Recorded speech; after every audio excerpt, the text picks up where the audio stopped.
shared on the screen behind you. So surveillance video will be Surveillance shown? video will be shown, and we'll also hear from Crime Stoppers Costanza and FBI representative as well. How soon until we start? Matthew, Okay. if they show They're coming surveillance, you could zoom in if they show surveillance on the screen too. Awesome. Thank you, Matthew. You can see the briefing room at the Sheriff's Department as they are getting ready to start that press briefing. You saw the Sheriff's press person indicating who will be speaking. We're hearing from the Sheriff. She's walking up to the podium. We're also expected to see some video and hear from other folks as well. But Sheriff Susan Hudson here with an update.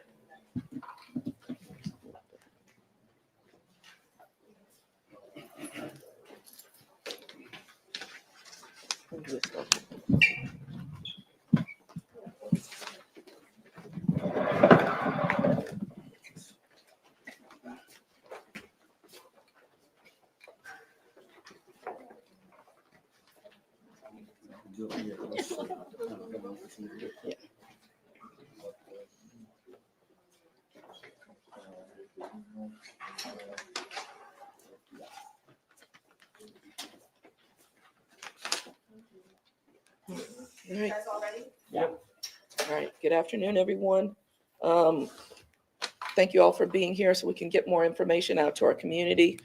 We are joined here today by our partners who are helping us to put this investigation together to get these folks back into custody.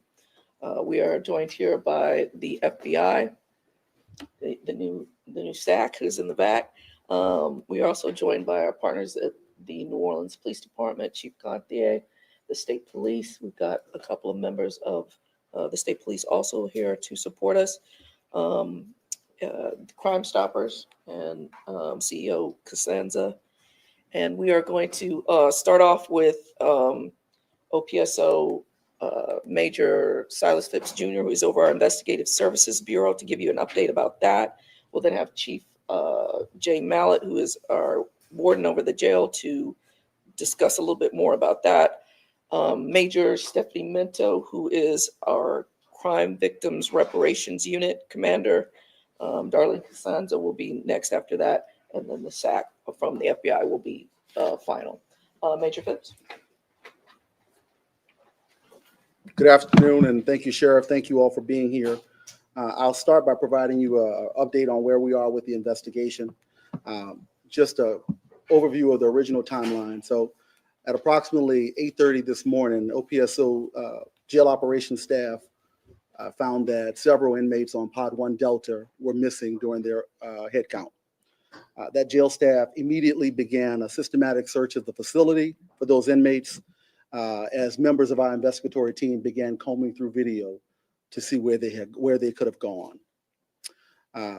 At the time of the incident, there was no deputy physically on Pod 1 Delta, and the technician that was assigned to the housing unit module had actually stepped away to grab food. After reviewing video, we noticed that at 12:22 a.m., several inmates on Pod 1 Delta were observed jarring one of the sliding doors open, specifically on cell Delta 1006. At 12:43 a.m., those same individuals entered that cell. At 1 a.m., they were observed on camera exiting our facility using an adjacent to loading dock door. So a loading dock door adjacent to that pod, and subsequently going down a side road behind our building, still within our secure perimeter between the Phase 3 facility that's currently under construction. At 1:19 a.m., they were then observed scaling the fence along the I-10 between our building and the currently under construction Phase 3, using blankets to avoid being cut by the barbed wire. Those individuals subsequently ran across the westbound and eastbound lanes of I-10 and then entered the neighborhood. This morning, after investigators became involved, they subsequently found clothing that they shed in that neighborhood. Although it was previously reported that there were 11 escapees, there were 10. 9 remain at large. 1 was apprehended earlier today, which you've covered, and 1 person previously reported as an escapee was located inside the facility. As of right now, 3 employees have been placed on suspension pending the outcome of this fluid and ongoing investigation. We do have a video we're going to play with you, and I will kind of narrate just to kind of show you what I've already said, and then I'll go from there after. So if you take a look at the screen. So as you see here, on the screen, this is where you see inmates jarring open this sliding door to the cell that they used to escape. The whole, this is all of these. So, sure. We'll provide this to y'all as well. All right, so you see them jarring open the door. They get it open. Subsequently, they go inside that cell, and this is where you see them exiting the loading dock door. As you know, if you notice, they are carrying blankets with them. This road that they're going out of is behind this building, as I explained. They subsequently go through another door. And here, at some point, you will see them come through here, and they scale the fence through this door that's near the construction site. They scale that fence, and then make good on their escape, crossing all lanes of I-10. And that's where you see them going across that escape.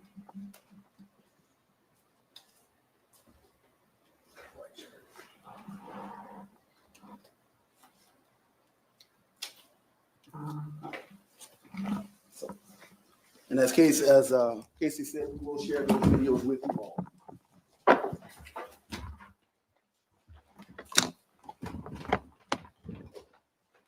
So if you had video of them. 1 second, we still have more to go. Go ahead. We would like to acknowledge the over 200 law enforcement personnel that are assisting this investigation. They represent partner agencies, Louisiana State Police, Department of Public Safety and Corrections, Louisiana Office of Probation and Parole, Louisiana Attorney General's Office, New Orleans Police Department, the Orleans and East Jefferson Levy District Police Departments, United States Marshal's Office, the Federal Bureau of Investigations, Homeland Security Investigations, the Office of Alcohol, Tobacco Control, and Explosives, the St. Tammany and St. Bernard Parish Sheriff's Offices.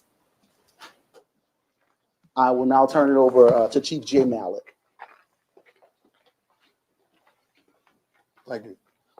What I would like to do is kind of point to you what we believe is the exit point of where the inmates left.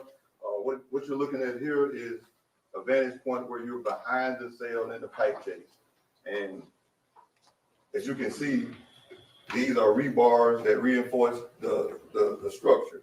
There are clean cuts here, and the plumbing had been removed. All this is on the outside of the cell behind in the pipe chase. This is how it looks initially. As you can see, we have bolts that hold those fixtures in place.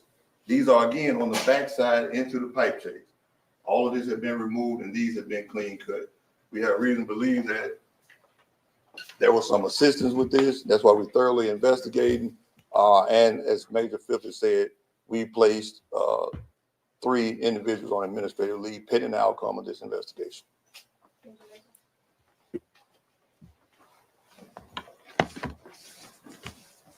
Good afternoon, all. I am Major Stephanie Minter Gibson, and I oversee the Crime Victims Unit for the Orleans Parish Sheriff's Office. Once I was notified about the escapees, I immediately gathered a team of experienced staff, and we started calling victims and survivors just to make sure that they are aware of what was going on and that they are safe. For the records that had no information, I immediately reached out to our partners such as NOPD Special Victims Unit, Detective Walton, who was very grateful in helping us, and she provided us with other information that we were able to call those families and help them as well. Once we finished the first batch of victims, we started calling the second batch. And actually, the reason why I'm saying that is because I separated them. The chief from the DA's office, victims, Alison Morgarder, reached out to me, and we both were calling victims. What she had and I did not have, we shared information, and we both gathered all the information, and we made sure all victims were aware of what was going on. Most of the victims were very grateful for the calls. They graciously thank us. We additionally sent our detectives to their homes for more safety measures, and that alone speaks measures. I strongly encourage all to educate the community on the importance of VineLink. This is a free app that is listed online, and it is also a guide for victims and survivors to track offenders while they navigate the criminal justice system. The number for Vine is 1-800-277-7477. I'm sorry, it's 1-866-277-7477. We are located here on the 3rd floor of the Sheriff's Office, and our contact number here is 504-827-6754, 504-202-9229. Thank you. Good evening. As you know, Crime Stoppers has been in this community offering asking for anonymous tips and offering cash rewards for that information for over 40 years, close to 50 years. And what we do is we allow you to come forward through either our phone number, and that number you hear it every day, 504-822-1111. You can go to the crimestoppersgno.org website and post a tip, or you can use our mobile app. It's Crime Stoppers GNO Say It Here. No matter how you come to Crime Stoppers, you remain anonymous. We're not tracking your IP. We're not tracking your phone number. We're not asking you to be a witness. But what we're asking you to do today to help the individuals here is to make the call. If you know someplace that someone likes to frequent, you know someplace that they may be, somewhere they might visit, a friend that might be helping, give the call, make the call, send the tip. Now today we're also announcing an increased reward of $2,000 on each apprehension. So if there are 9 individuals that we're looking for, that's $2,000 on each of the 9 individuals. You have to go through Crime Stoppers. We asked you to come through Crime Stoppers because we're going to keep you anonymous. That's the trusted program. That's the way that we operate. But know that the reward is there if your information leads to the apprehension, and that will come from law enforcement. Thank you.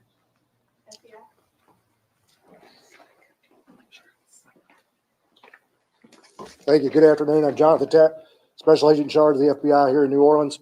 FBI New Orleans has a command post up and running to help search for the escaped inmates. We are offering a reward of up to $5,000 for information leading to the arrest of any of these escaped inmates.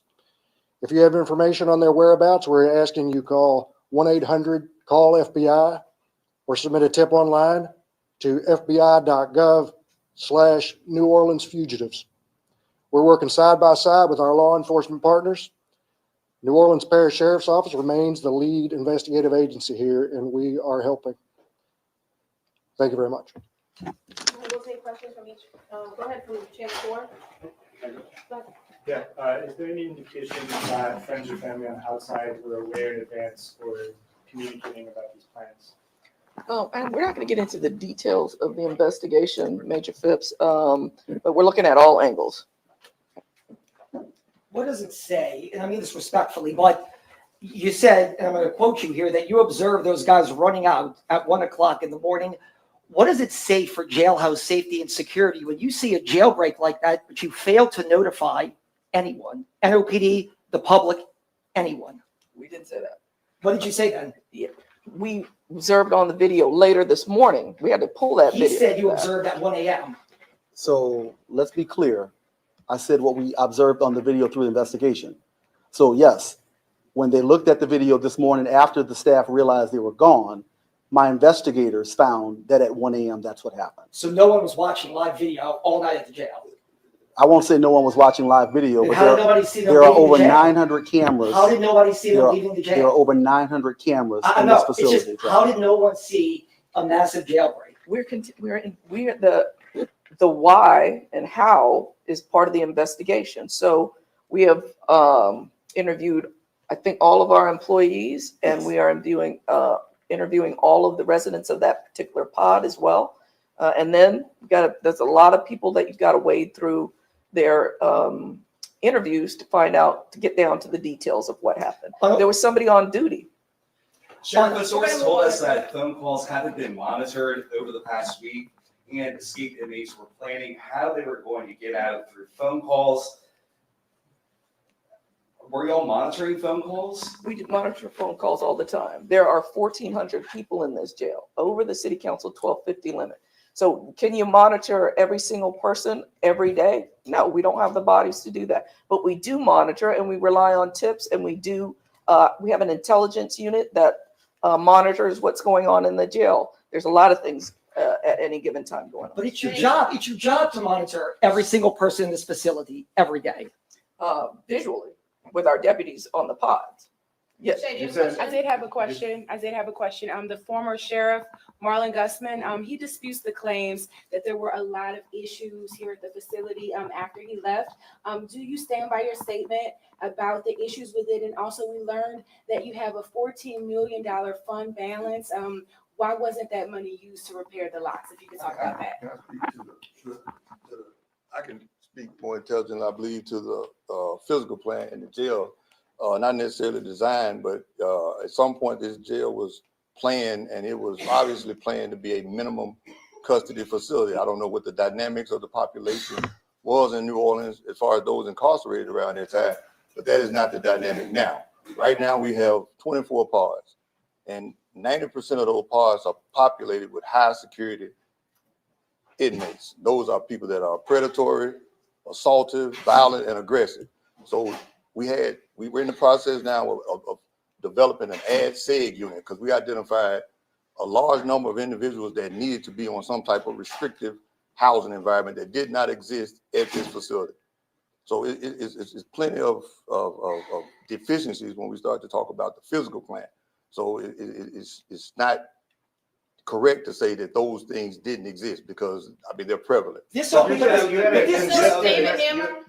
opened in 2015 until 2022. They never had a jailbreak. So when you say it's not built for that or it's not ready, You got to think about. they never had a jailbreak from 2015 to 2022 like The this. sheriff says that all the time. She talks about the 83% recidivism rate. So you got people in and out of here all the time. So they've been here and But you just said this is a minimum security. No, I said you said it's a minimum security facility. I said it was built, had to be built for a minimum. So they had maximum security inmates in here from 2015 to 2022. You start talking about locks.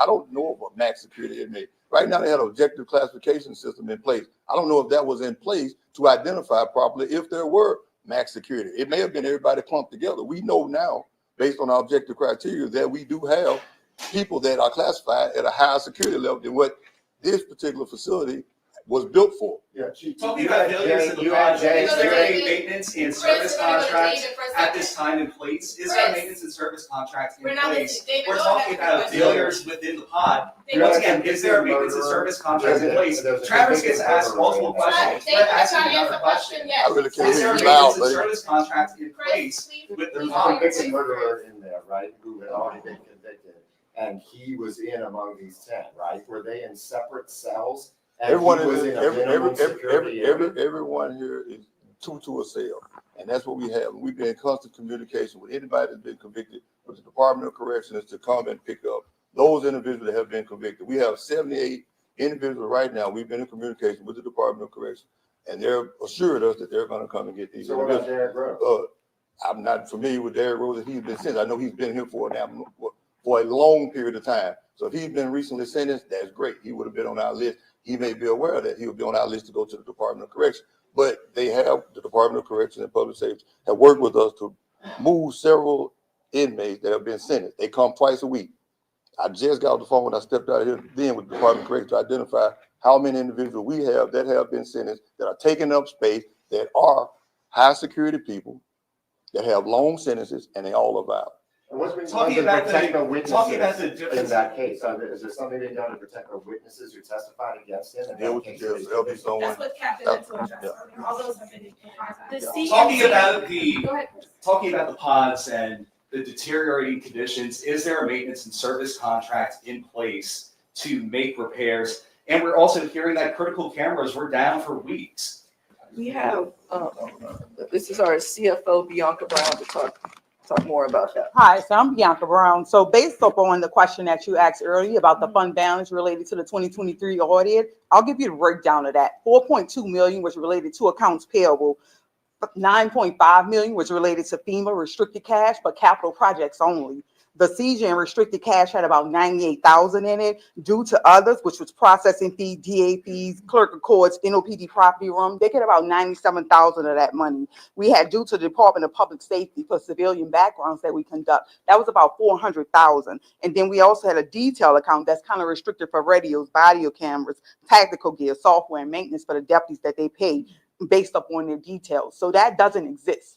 That's failed. That money doesn't exist. That was from a 2023 audit that they're reporting on, and those funds don't exist. As of today, that balance is about 6.3 million that is still due out as of 2025. So if we could answer my question, we asked the What is your question? nobody answered. What is your Once question? again, we asked multiple times, is there a maintenance and service contract in place to take care of the deteriorating conditions within the pods and within the jail? We can't We're also afford a hearing that maintenance there's and service critical cameras contract. that are not working. So right now, we can't afford a maintenance service contract. We have maintenance staff that are on board that do the day-to-day. But right now, our current budget sits at about 68 million. 41.1 million comes from the city, 13 million comes from the millage, and about 10.1 million a quarter is given to us. Right now, our payroll is about 9.6. Our food expenses is 780,000 a quarter. That eats up the money. We don't have the funding available to have a full maintenance contract to do this. We've explained this on multiple occasions. Just on Monday, we went to the City Planning Commission and we reported this out. We asked for the money to secure this. So the funding is not available to do what needs to be done, and it hasn't been done. Not appropriate enough to handle violent offenders like the ones that escaped today. Have you all considered potentially shipping them elsewhere? Also, just really quickly, your budget is bigger than Marlon Gusman's was. Do you all realize that the last sheriff had a smaller budget than you have? The budget was bigger, but guess what? Things are being deprived. So what you're seeing is a result of what's happening now. Broken doors, you got facilities, wear and tear. All of that is occurring now due to that budget. This size facility, this should have a $150 million budget easily. The budget that we have, it doesn't support what we need. I've laid out the numbers. You see, it's critical. I want, if I could, speak to what you said. Have we explored shipping outboarding individuals? Yes, we have. We've sent out numerous individuals, high security people, to various places. Department of Corrections and Public Safety has helped us with that. We've sent people to Plaquemine. We've sent people to Catahoula. We've sent people to Madison. We've sent people to Angola. 30%, almost 40% of those individuals we send get remanded back for various reasons. So that takes up space. And the ones we sent to Catahoula, this is important, the ones we sent to Madison and the ones we sent to Plaquemine, all of these are parole violators. So these people are convicted felons that committed a crime here in New Orleans as either a pass-through, having fun, or whatever they were doing, and they ended up in the jail. And look, circling back, what are you specifically doing to capture these violent offenders? What do you mean? What is the sheriff's office doing right now to capture these violent offenders? The sheriff's office is working along with the 200 partner offices that I mentioned earlier and actually capturing these individuals. We're providing critical intel. So we are combing through those phone calls and other messages you mentioned earlier to identify who they communicated with, where they could potentially be. So along with our partners, we are visiting those locations in search of those individuals. So is video calls on those iPads recorded as well? Video calls on iPads? I can't answer whether those are recorded. I know the phone calls are recorded. I don't want to say yes or no on video. Here's a question. Yes. What are y'all doing to capture She's now just said yes, they are recorded. A CMT. All right, you have one more question? Okay, if I could, okay. The surveillance that we saw that they were wearing their orange jumpsuits, but you said when they got into the neighborhood, they shed their clothes. Was someone there waiting to give them a change of clothes? Did they have clothes as contraband underneath their jumpsuits? So right now we can't say we haven't seen all of the video to say that from the neighborhood on whether they had additional clothing. But what we knew is they shed some of their orange. And a CMT is a civilian position, right? Should maximum security inmates be watched by a civilian CMT? And if you could talk a little bit more, I know you said that they were on a break. Could you give us some more specifics on that? Sure. So yes, the CMT is a corrections monitoring technician. She is a civilian. She sits in a pod module and observes the pod. That is primarily when we do not have the physical deputy staff to sit on the pod. We have a vacancy rate like every other correctional agency in the country. Every corrections has a 55% vacancy rate across this country. Like us, we are underfunded, understaffed, underpaid.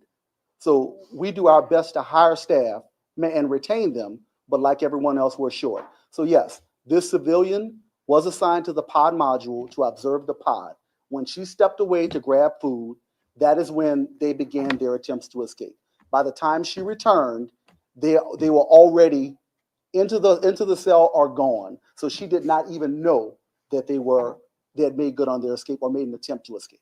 Sheriff, do you want to speak to the people? I think everybody's live in here. Do you want to say you're sorry to the people of New Orleans for having this happen? I mean, we've heard from you several times today, but do you want to offer any kind of contrition or apology to people for something like this happening? Well, first we have to find out exactly what happened and how they got out. We think this was intentional. There is much more than meets the eye in this investigation. And why did it happen just right now, right? In the middle, as we're getting ready to start this sheriff's race. This is very suspicious. We know that they had help. We're showing you they had help. This was coordinated. There's much more than meets the eye. When I have enough information, I'll be glad to talk to the community about my issues or what I need, anything I may need to apologize for. But what I'm telling I'm not finished. But what I'm telling the community, this is a public safety issue first and foremost. There's much more than meets the eye. We are digging and we are not going to stop till we find out what happened. Tonight to make sure that your facility is safe. What is OPSO doing tonight to make sure that this facility is safe and that no one else can escape? Once again, Sheriff.